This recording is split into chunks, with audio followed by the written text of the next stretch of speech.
Olá, meus amigos, olá, minhas amigas, olá, futuros advogados e futuras advogadas, tudo bem com vocês? Sejam todos bem-vindos a mais um encontro nosso na matéria de Direito Processual Penal para o exame de ordem. No encontro de hoje, meus caros, nós vamos trabalhar com os atos de comunicação do processo. Nós vamos falar nessa aula sobre a intimação, sobre a citação e também sobre a notificação, muito embora a gente perceba que a própria legislação não traz grande uniformidade em relação ao tema, tá? Mas de qualquer forma, vamos enfrentar o tema. Gente, e aí, né, uma dica de início, de todos esses temas, notificação, intimação e citação, é claro, o mais importante é a citação. Vocês vão ver que 90% da nossa aula agora vai falar sobre citação. Bom, algumas razões para isso. Primeiro que, como regra, as provas da OAB só cobram citação. Mas segundo, é que quando eu falo de intimação, o próprio código diz, olha, no que for aplicável, aplicam as mesmas regras da citação para a intimação. Então fica moleza, né? Aí fica muito mais simples. Então, olha só, quando eu falo em atos de comunicação pessoal, tá? Elas se realizam por meio realmente da citação, da intimação, da notificação. Bom, o Código de Processo Penal não é muito uniforme, em especial nessas duas aqui, ó, intimação e notificação. Vocês vão ver que não há uma grande uniformidade, é a doutrina quem tenta realmente definir um pouco melhor o que seria uma e o que seria outra, tá? De qualquer forma, olha só, para que servem os atos de comunicação pessoal? Eles servem para dar efetividade ao princípio do contraditório, baseado na ideia de informação e a possibilidade de reação. É por isso, eu tenho que dar conhecimento da atribuição de um delito, por exemplo, a alguém, e eu faço isso por meio da citação. Então nós começamos, perdão, nós começamos o nosso encontro de hoje falando exatamente dela, citação. Meus caros, citação, né, é o primeiro ato de comunicação do processo. É aquele que vai chamar o réu ao processo para que tenha conhecimento, né, realmente da acusação que é atribuída a ele, e também para que possa se defender. Citação no processo, eu brinco, é igual mãe, só tem uma, né? Uma para cada réu, logicamente. Então a pessoa só é citada uma vez. Uma vez que a citação foi válida, ok, ele já foi chamado ao processo. A partir dali, os próximos atos, ou eu terei intimações, ou eu terei notificações. Então citação é o mais importante, o momento em que eu vou, em primeiro lugar, chamar o réu ao processo. E aqui vai uma dica para você que vai fazer a prova da OAB, segunda fase, na matéria de penal. Meus caros, se você pegar, né, que o teu problema e ele terminou com a citação do réu, ele acabou de ser citado, não tem outra. A peça provavelmente será a resposta à acusação que ele apresenta em 10 dias. É isso mesmo, olha só. A citação é o ato pelo qual o réu ele toma ciência dos termos da acusação, sendo chamado para respondê-la por escrito no prazo de 10 dias. Tá? Então ele é citado e ele deve responder à acusação no prazo de 10 dias. Algumas observações importantes desejar, meus caros. Primeira, como regra, a citação no processo penal, ela é pessoal. Tá? Como regra, ela é pessoal. Claro que aqui nós não temos uma regra absoluta. A gente vai ver casos de citação ficta, mas é para ser uma exceção. Se eu sei onde a pessoa está, se eu encontro ela, então eu cito ela pessoalmente. Não cito na pessoa do irmão, não cito na pessoa dos pais. Tem que tomar cuidado bastante com isso. Mas existem exceções sim, tá? A gente vai ver algumas exceções. Outra coisa, se houver algum vício na citação, esse vício é causa de nulidade absoluta, tá? Vício na citação é causa de nulidade absoluta. E ainda, a citação, ela pode ser realizada em qualquer dia e em qualquer horário, tá? Não tem nenhuma delimitação temporal para que ela venha a acontecer. Pessoal, a citação válida é um marco para o processo penal. Porque é com a situação válida que nós vamos completar a relação jurídica processual. Tá?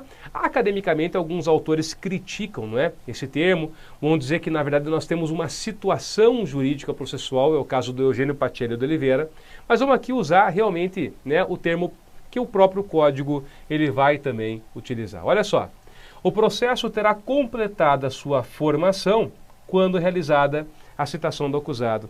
Né? E aí você vai fazer, eu costumo, né, na verdade, trazer a seguinte ideia. Tudo começa com a acusação.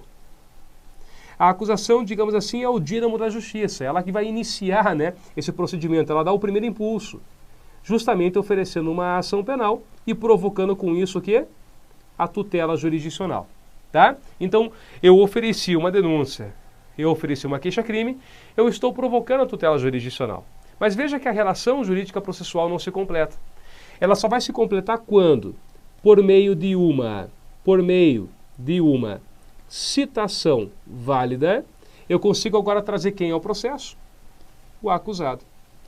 E a partir do momento que eu trouxe o acusado, agora sim eu tenho a relação jurídica processual, tá, completa. Então a citação é ela que completa a formação do processo. Sem ela o processo ainda está incompleto. Beleza? Então é um ato aqui fundamental. Pois bem, como que pode ocorrer essa citação então? A gente viu, como regra ela tem que ser pessoal, mas vai ter exceção, tá? Vamos começar pela citação que é regra, é aquela pessoal. E aí nós vamos chamar isso de citação real. Ela pode ser real e ela pode ser ficta, tá? Nós começamos com as modalidades reais. Bom, é a citação pessoal feita na própria pessoa do acusado. As modalidades são as seguintes. Eu posso ter uma citação feita por mandado. Eu posso ter uma situação feita por mandado, né? Quando? Quando a pessoa reside na mesma comarca da jurisdição do juiz.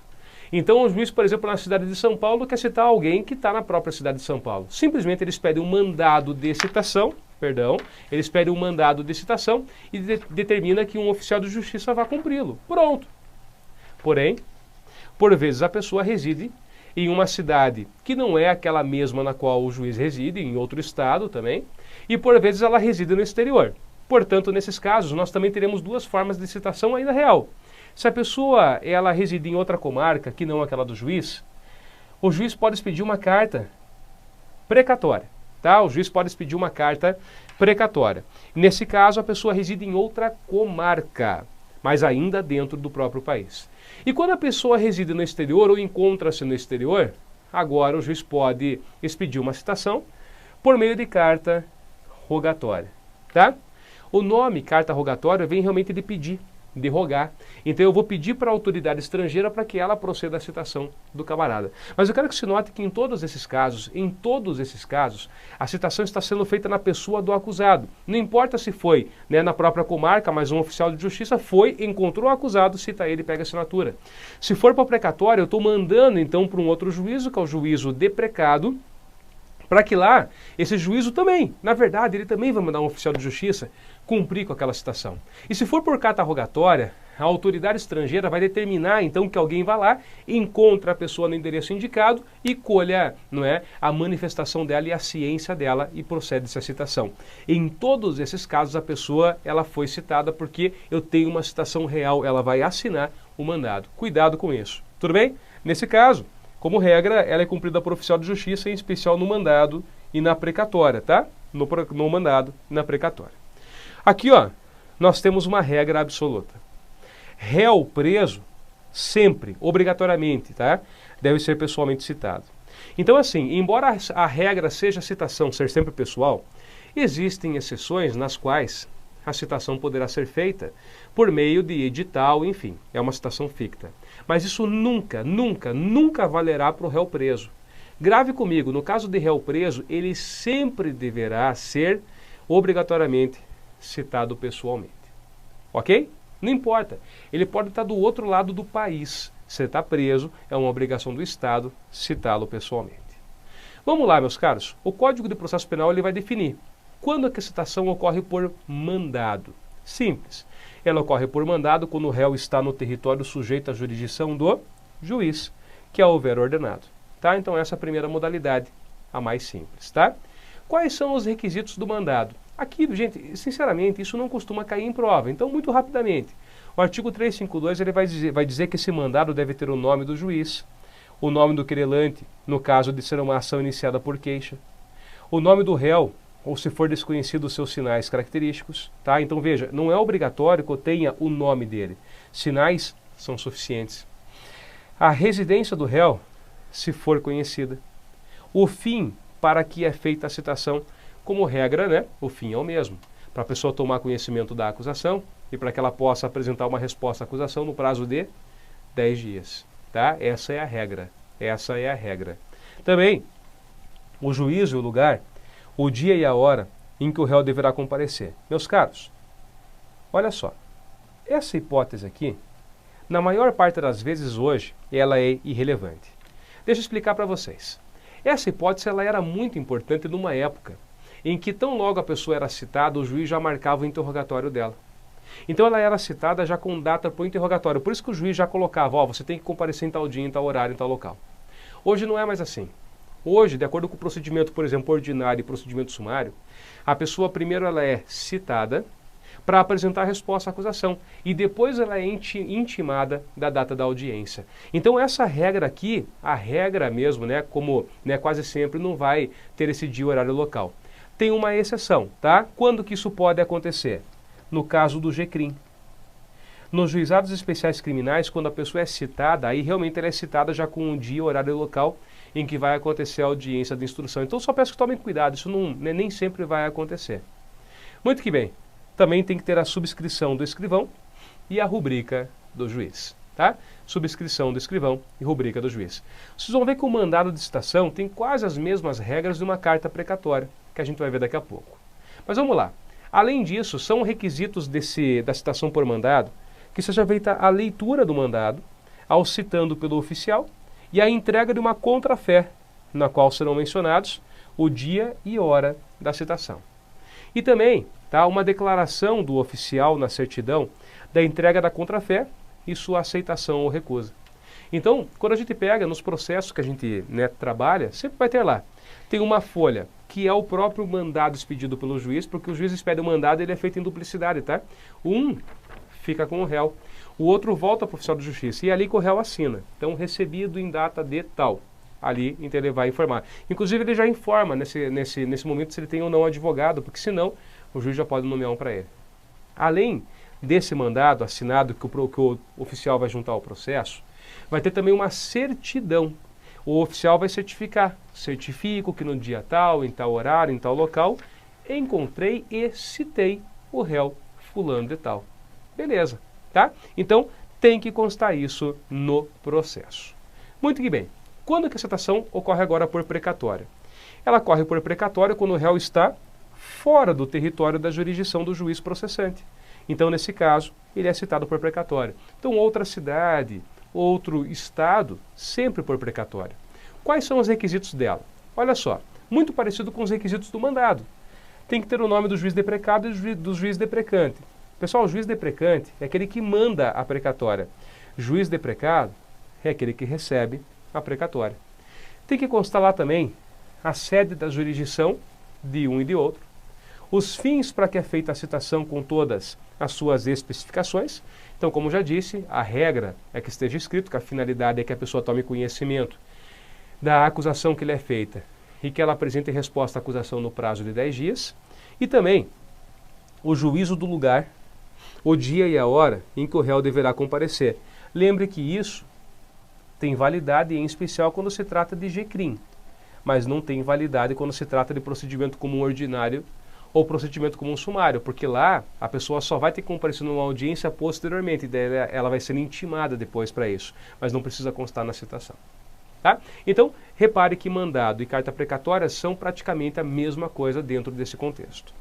Continuando, em relação ao procedimento da precatória, funciona assim, ó. A precatória é devolvida ao juiz deprecante, independentemente de translado, depois de lançado o cúmplice e de feita a citação por mandado do juiz deprecado. Então, na verdade, continua sendo uma citação por mandado. Explico.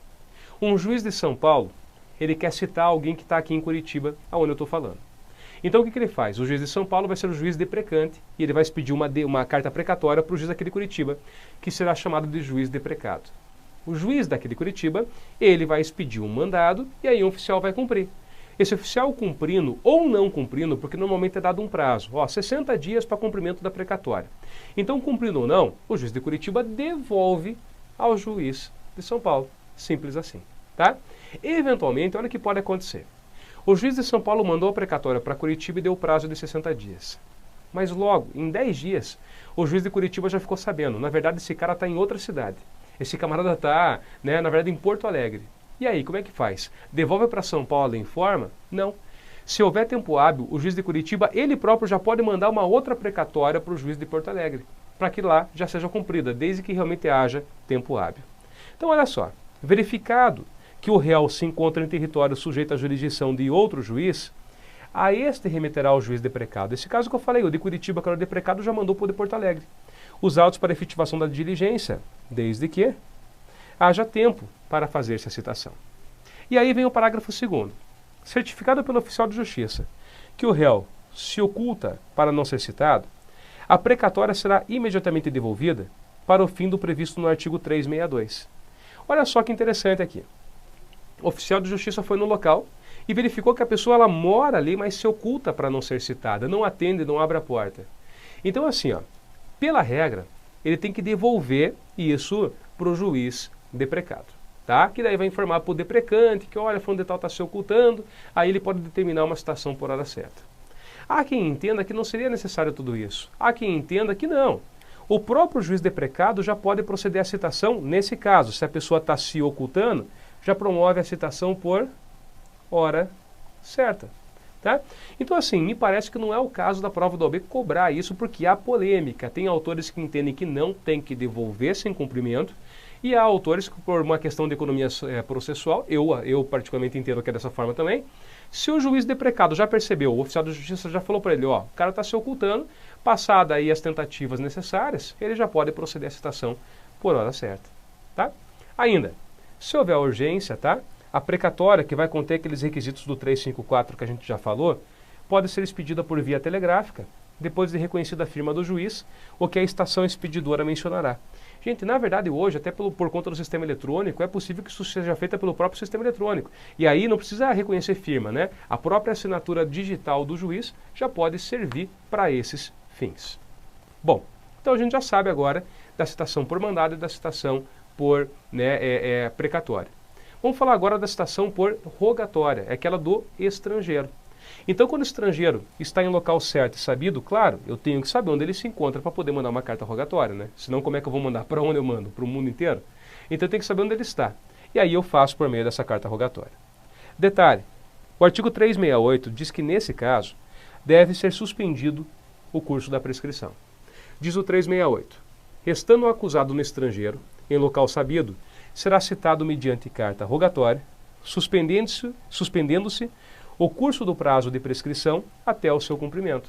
Até porque muitas vezes demora muito para cumprir uma carta rogatória. Então, por isso que fica suspenso o prazo. Agora, cuidado com o que eu vou falar agora. Preste atenção. O 369, ele fala de citação em legações estrangeiras. Agora é diferente, tá? Quando eu falo em legações estrangeiras, o que são legações estrangeiras? São as embaixadas, são os consulados. Então, as citações que houverem de ser feitas em legações estrangeiras também têm que ser feitas por meio de carta rogatória. Só que, nesse caso, nós não vamos suspender o prazo prescricional. Vamos lá, imagina a seguinte hipótese. Um camarada, ele foi denunciado aqui no Brasil por um crime. E esse cara foge para uma embaixada dentro do Brasil mesmo, para uma embaixada de outro país. Imagina o camarada corre lá para a embaixada da Venezuela. Tá? E fica lá dentro. E a Venezuela concede ali uma espécie de asilo para o sujeito dentro da própria embaixada. Veja, muito embora não seja território estrangeiro, você sabe disso, né? O que você tem em relação às embaixadas é uma regra de imunidade. Não é território estrangeiro, mas a gente não pode entrar nela. Então, assim, respeita-se a regra da rogatória. A gente faz um pedido à autoridade estrangeira reconhecendo a soberania dela. A gente fala, olha, estamos rogando para que vocês citem essa pessoa que encontra-se aí dentro. A pessoa será citada e pronto, tem finalidade. Alguém vai dizer, mas professor, o que adianta? Se a pessoa não quer sair de lá, a gente não pode entrar à força. Bom, ela é convidada para se defender. Uma vez citada, caso ela não se defenda, nada impede que eu prossiga com o processo. Ela foi citada, ela sabe do processo. Tá bom? Então, tem como. E como, né, é mais fácil citar, veja, se é alegação estrangeira, imagine, está aqui no Brasil, é uma baixada, enfim, então eu posso, né, não preciso suspender o prazo prescricional. Outra coisa importantíssima, você que é civilista, preste atenção, tá? Eu confesso, eu não sei se continua assim, eu sou uma negação em processo civil, e eu não tenho vergonha de falar isso, tá? Eu sempre falo até por conta de enfim, é uma realidade, né? Converso com o professor Guilherme Correia, às vezes até peço algumas dicas para ele, porque, né, há muito tempo sem trabalhar na área. Eu não sei se continua assim, mas até onde eu lembre, No processo civil, você conta o prazo de intimação, de citação, é da data em que a juntada, né, do mandado nos autos, correto? Né, me parece que era assim antigamente, talvez só se mudou com o novo Código de Processo Civil.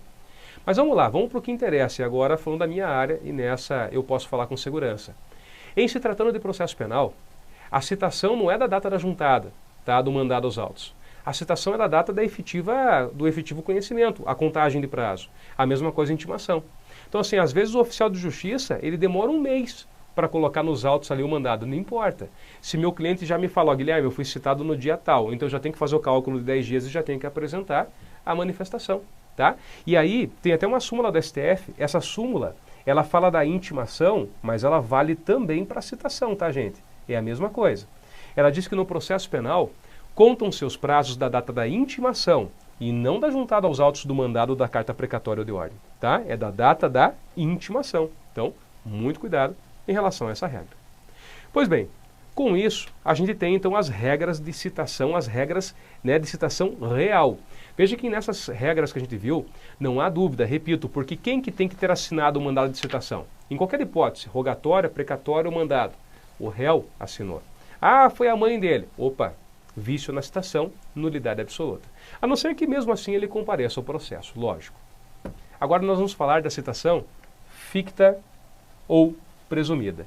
Aquela que eu não tenho certeza se a pessoa realmente ela tomou conhecimento ou não. E o processo penal admite duas: a citação por hora certa e a citação por edital. Tá? Começando pela citação por hora certa. Acabei de ver aqui que no material eu tenho que atualizar. Eu já vou falar para você, tá? Vai estar atualizadinho, então não se assuste com esse número que vai aparecer aqui. Quando que ocorre a citação por hora certa? Quando o réu ele se oculta para não ser citado, desde que ele seja procurado por, olha aqui, ó, eram 3 vezes, com o novo CPC, 2 vezes e não seja encontrado. Tá? Gente, cuidado com isso, né? Eu cometi esse equívoco. Eu já cometi esse equívoco, porque eu não tinha acompanhado a mudança, até que, conversando com colegas, eles falaram, né? Uma vez, olha, mudou a citação por hora certa no Código de Processo Civil, o novo. Opa, então tem que alterar a matéria de penal, sabe por quê? No processo penal, a gente não tem nenhuma regra, quantas vezes são. A gente pega e extrai a regra do Código de Processo Civil mesmo. Então, assim, o réu, eu sei onde ele está. Veja, eu tenho que saber. Se eu não sei onde ele está, não é a citação por hora certa, tá, gente? Ele vai ser por edital. Eu sei onde ele está, mas ele se oculta. Então, depois de 2 tentativas de localização, eu posso proceder à citação por hora certa. Tudo bem? Então, toma cuidado com isso. Tá? E essa regra você vai encontrar nos atuais artigos 252 a 254 do novo CPC, tá? Do novo CPC. Então é simples, né? Verificando que o réu se oculta para não ser citado, o oficial de justiça vai certificar a ocorrência e vai proceder à citação por hora certa. Eu digo aqui, quando eu falo que a citação por hora certa ela é ficta, na verdade depende do resultado, né? Ela pode ser real. O oficial de justiça ele chama um vizinho e ele fala, olha, eu vou vir aqui só mais uma vez, em tal dia, em tal horário. Comunique a essa pessoa que ela deve estar aqui, sob pena de nós considerarmos que ela está assim citada. Suponha que o oficial de justiça volta naquele dia marcado e a pessoa esteja ali. Então a citação foi real. Foi real. Agora, por outro lado, suponha que ele volta e realmente o réu não está. Então veja, essa citação é ficta. Como é que eu vou ter a certeza absoluta que ele sabe disso? Né? Não tem. Agora, diferente da citação por hora certa, tem aquela hipótese em que eu não faço a menor ideia de onde o réu se encontra. Nessas hipóteses, eu procedo à citação por edital. Tá? A citação por edital ocorre quando o réu ele se encontra em local incerto e não sabido. Realmente, nós não sabemos onde ele se encontra. E aí o artigo 361 diz que se o réu não for encontrado, ele é citado por edital com prazo de 15 dias. Tá? O artigo 363, parágrafo 1º, diz a mesma regra. Não sendo encontrado o réu, então veja que é sempre em local incerto e não sabido. É procedida a citação por edital. O que é importante, eu peço que vocês vejam, é que antes de citar por edital, eu tenho que esgotar todos os meios de localização. Então não é assim, né? Fui lá, não achei endereço. Calma lá, né? O juiz pode oficiar empresas de telefonia, pode oficiar o TRE, pode oficiar empresas de energia elétrica, porque às vezes a pessoa pode ter o cadastro em alguma dessas. Não encontrando, aí sim eu procedo à citação por edital.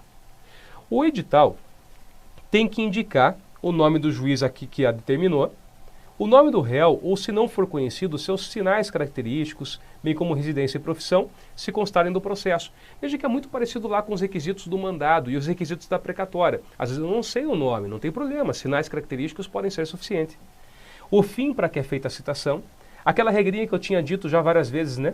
O juízo e o dia e a hora e o lugar em que o réu deverá comparecer, né?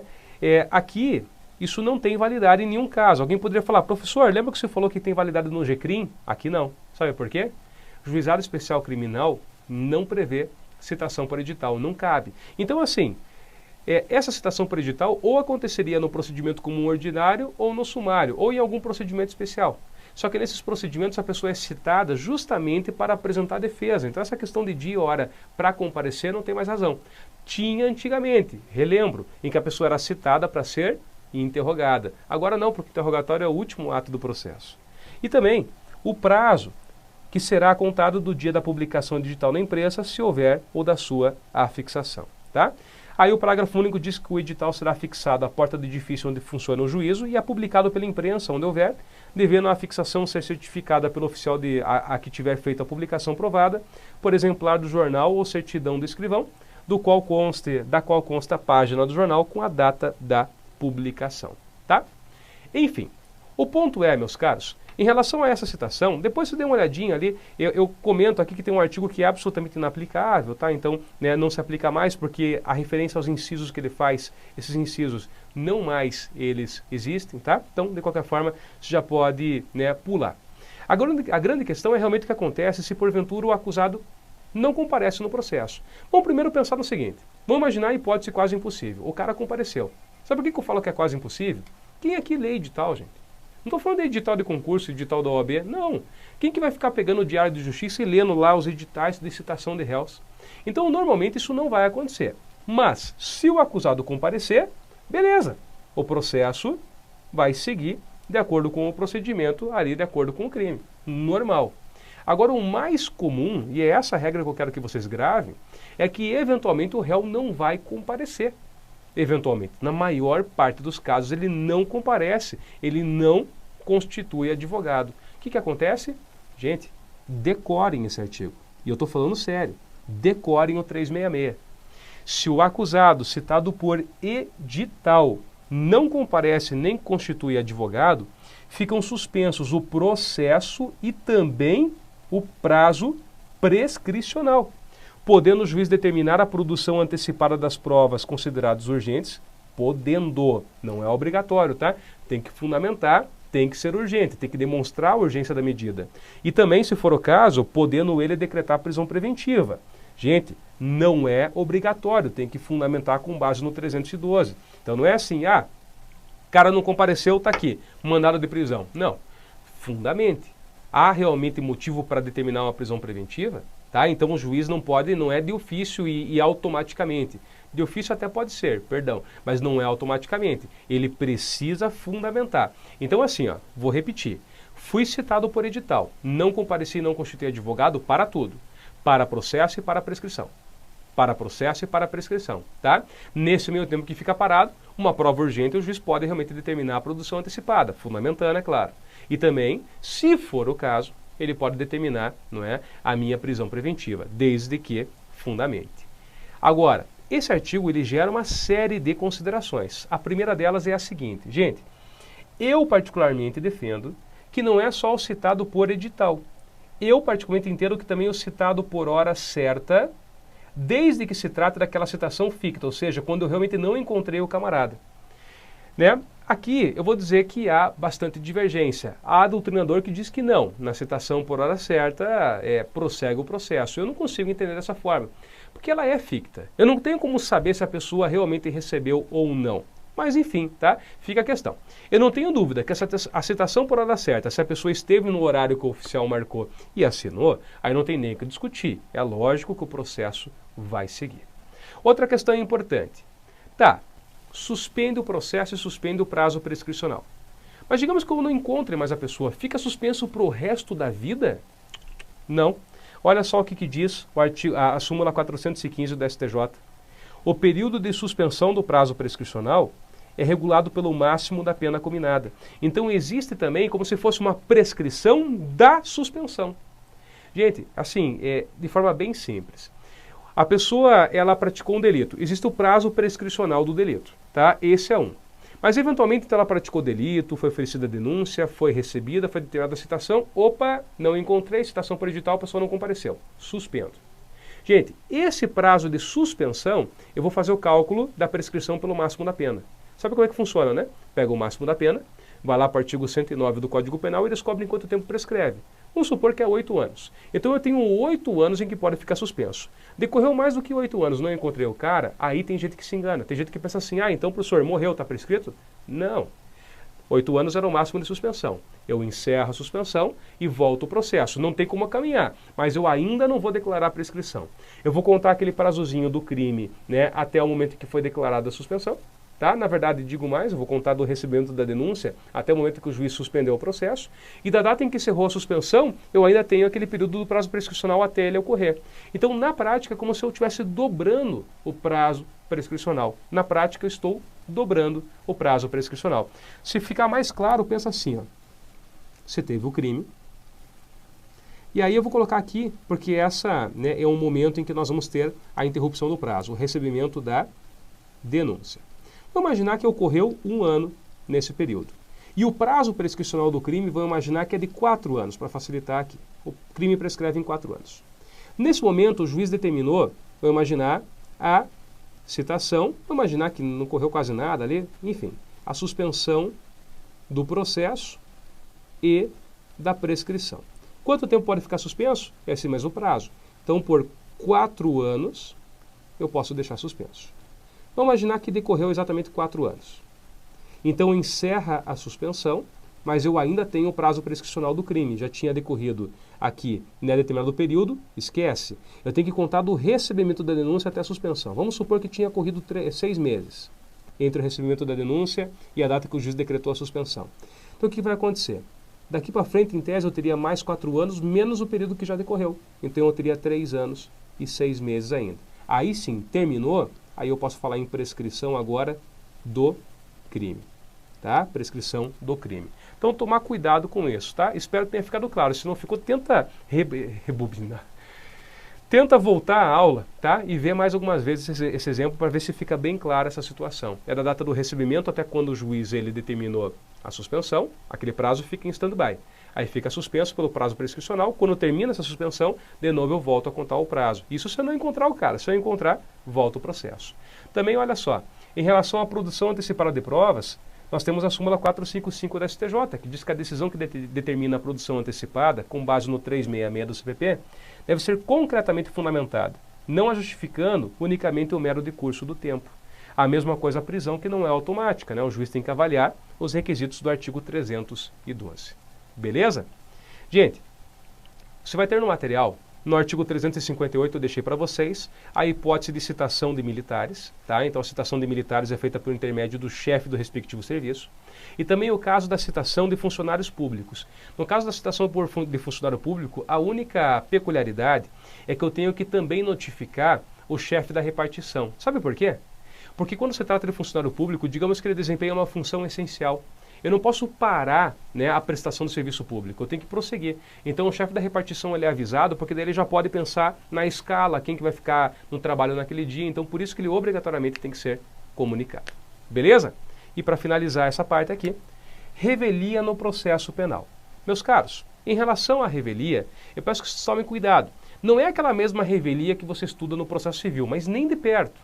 A única coisa que acontece é, o processo vai seguir sem a presença do acusado, que citado ou intimado pessoalmente para qualquer ato, ele deixa de comparecer sem motivo justificado, ou no caso de mudança de residência, não comunica o novo endereço ao juízo.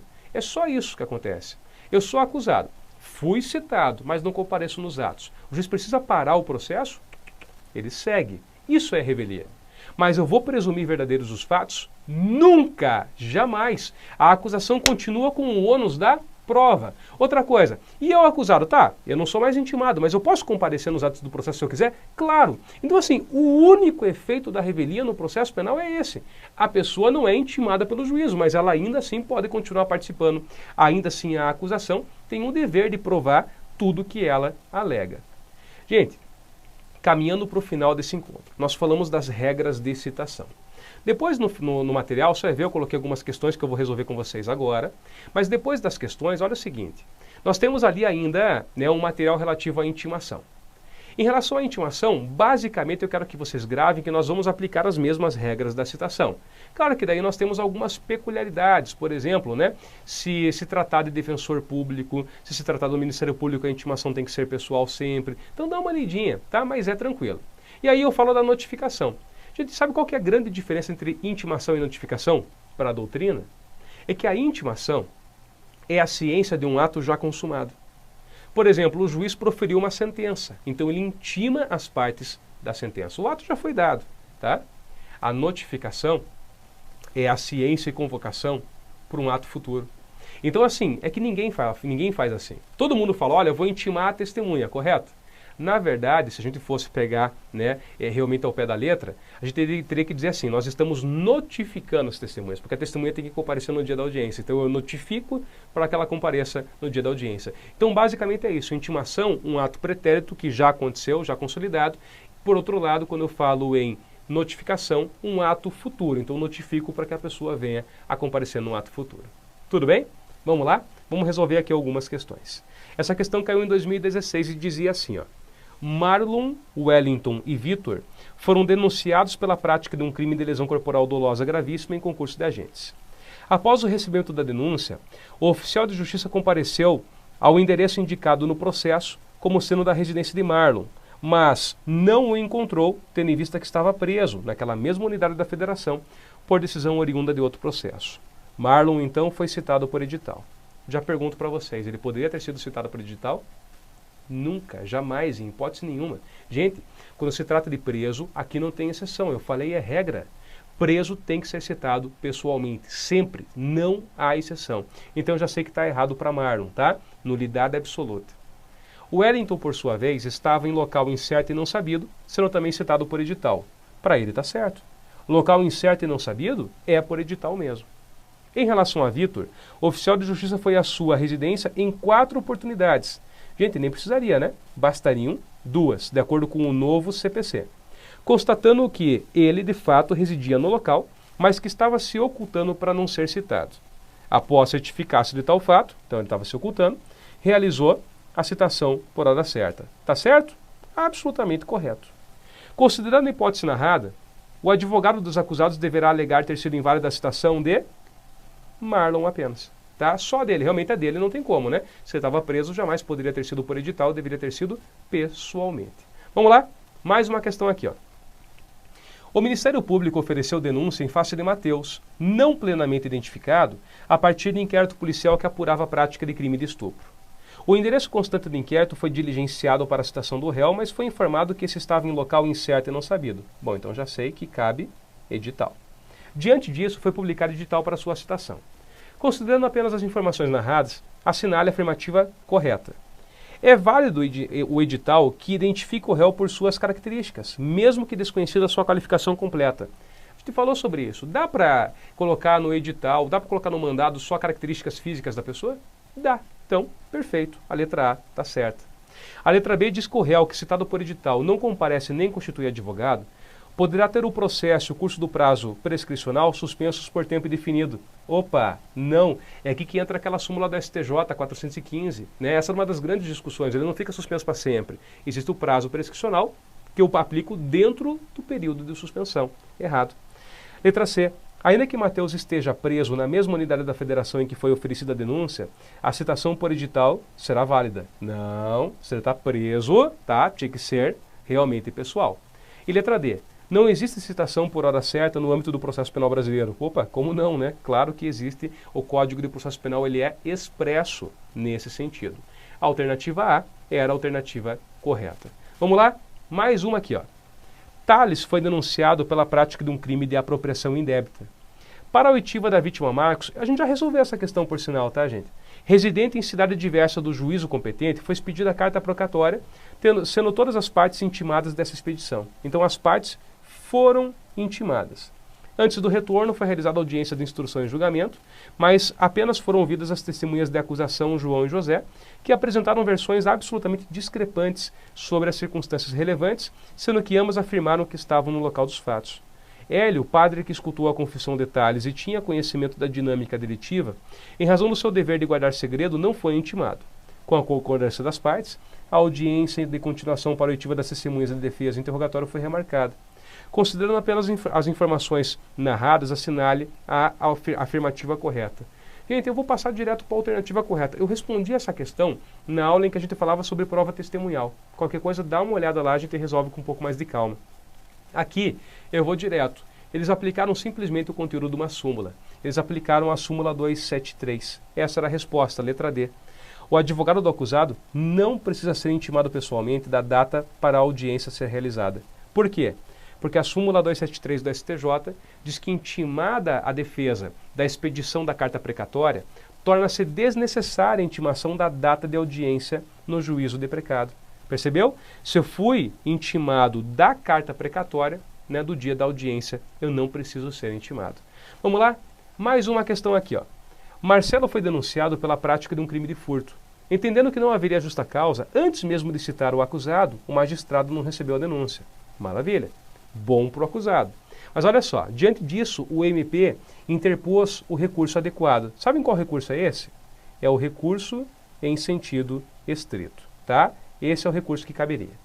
Analisando a hipótese, é correto afirmar que, letra A, o recurso apresentado pelo MP foi de apelação. Não pode, tá? Tem que ser realmente o recurso em sentido estrito. Com uma única exceção. Olha a pegadinha. Se eventualmente essa questão falasse que fosse um delito de competência do juizado especial, no juizado especial o recurso é apelação mesmo. Aí lá seria apelação. Enfim, letra B. Apesar de ainda não ter sido citado, Marcelo deve ser intimado para apresentar contrarrazões sob pena de nulidade. Gente, essa era a resposta correta. Claro, eu não vou exigir tanto, mas a gente falou sobre isso numa das primeiras aulas sobre princípios. Veja só, eu vou colocar aqui a súmula na tela já com a resposta, que era a letra B. Eu falei na aula sobre princípio da súmula 707. Pode voltar o vídeo lá, pode assistir, que era a aula que eu falava sobre contraditório e ampla defesa. Constitui nulidade a falta de intimação do denunciado para oferecer contrarrazões no recurso interposto da rejeição da denúncia, não a suprindo a nomeação de defensor dativo. Tá? Então era obrigatório que ele fosse intimado. Ah, mas ele ainda não foi citado, ainda não formou relação processual. Não importa, tá? Ele tinha o direito realmente de ser intimado. E a última questão para resolver na aula de hoje. Olha comigo. Felipe foi reconhecido em sede policial por meio de fotografia como o autor de um crime de roubo. Dá para ser reconhecido por meio de fotografia? Resposta, dá, tá? Muito embora haja uma discussão se deveria ser colocado pessoas lado a lado, o Código de Processo Penal diz que aquela forma de reconhecimento é feita sempre que possível, então não é obrigatório. O inquérito policial seguiu seus trâmites de forma regular e o MP decidiu denunciar o indiciado. O oficial de justiça procurou em todos os endereços constantes nos autos, mas a citação pessoal por hora certa foram impossíveis. Assim, o juiz decidiu pela citação por edital. Marcela, irmã de Felipe, ao passar pelo fórum, leu a citação por edital e procurou um advogado para tomar ciência das consequências de tal citação, pois ela também não sabe o paradeiro do irmão. Diante da situação descrita, acerca da orientação a ser dada pelo advogado, assinale a afirmativa correta. Felipe deve comparecer em juízo, sob pena de ser processado e condenado sem que seja dada oportunidade para sua defesa. Errado. Veja, se ele foi citado por edital, se ele não contrata advogado e não comparece, eu aplico o 366. Eu vou suspender o processo e o curso do prazo prescricional. Letra B. Se Felipe não comparecer e não constituir advogado, o processo e o curso do prazo prescricional ficarão suspensos. Sendo decretada sua prisão preventiva de forma automática. Jamais, tá? O juiz pode decretar, mas tem que fundamentar com base no 312. Letra C. Se Felipe não comparecer e não constituir advogado, o processo e o curso do prazo prescricional ficarão suspensos, certo? Sendo determinada a produção antecipada das provas de forma automática. Errado. Tem que ter fundamento. Tem que ter fundamento, tá? E letra D. Se Felipe não comparece e não constitui advogado, o processo e o curso do prazo prescricional ficarão suspensos, certo? E se for urgente, o juiz vai determinar a produção antecipada das provas, podendo decretar prisão preventiva se presentes os requisitos expressos no 312. É exatamente a redação do 366, portanto, absolutamente correta a letra D de dado. Gente, Essas foram as questões já cobradas pela prova da OAB sobre a matéria. Não é difícil, tá? É só realmente pegar, dar uma revisada, estuda mais um pouco, com certeza você vai conseguir. Espero que tenham gostado desse encontro. Fica aqui meu muito obrigado a vocês mais uma vez. Fiquem todos com Deus. Se gostou, deixa um joinha, manda um like pra gente, tá? E continua vendo nossas aulas até o final. Mantenha-se firme que com certeza você vai muito bem na prova, se Deus quiser. Valeu, abraço, até mais.